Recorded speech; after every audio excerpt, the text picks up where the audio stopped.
Opposition का काम यही है।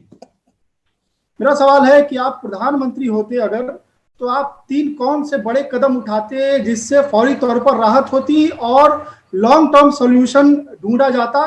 क्या उदारीकरण की वो व्यवस्था जिम्मेदार नहीं है जो गांव खेतों और हमारे घर की दहलीजों से रोजगार खत्म कर दिए, मौके खत्म कर दिए और गिनती के कुछ शहर खड़े किए, आइलैंड खड़े किए, जहां रोजगार को लेकर हम भटकते हैं और पलायन को मजबूर होते हैं। और देश का पूर्वी हिस्सा खासतौर पर बड़ी तादाद में प्रवासी मजदूर आते हैं, चाहे बिहार हो, यूपी हो, झारखंड हो, पश्चिम बंगाल हो, उड़ीसा हो, यहाँ रोजगार क्रिएट होते।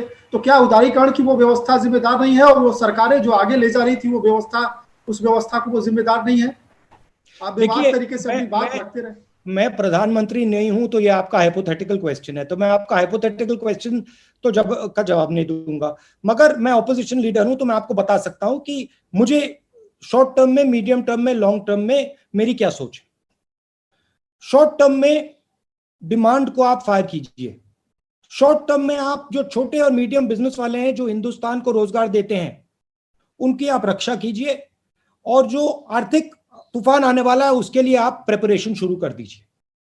मेडिकल साइड से जो हमारे बुजुर्ग लोग हैं, जो हाई रिस्क लोग हैं, उनको आप प्रोटेक्ट कीजिए। ये हुई बात शॉर्ट टर्म की।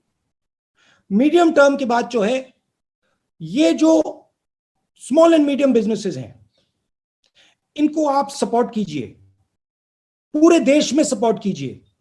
और in small and medium businesses जो 40% रोजगार हिंदुस्तान को दिलवाते हैं, इनको आप फाइनेंशियल सपोर्ट दे के इनको आप बड़ा कीजिए।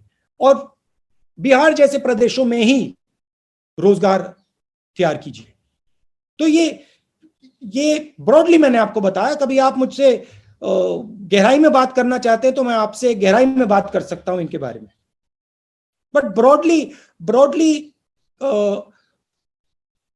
जब जब कोई घर छोड़ के जाता है तो रोजगार के लिए जाता है, भविष्य के लिए जाता है, अपना भविष्य बनाने के लिए जाता है। तो रोजगार की हमारी एक क्लियर कट नेशनल स्ट्रेटेजी होनी चाहिए। क्या महाराष्ट्र जैसे जो बड़े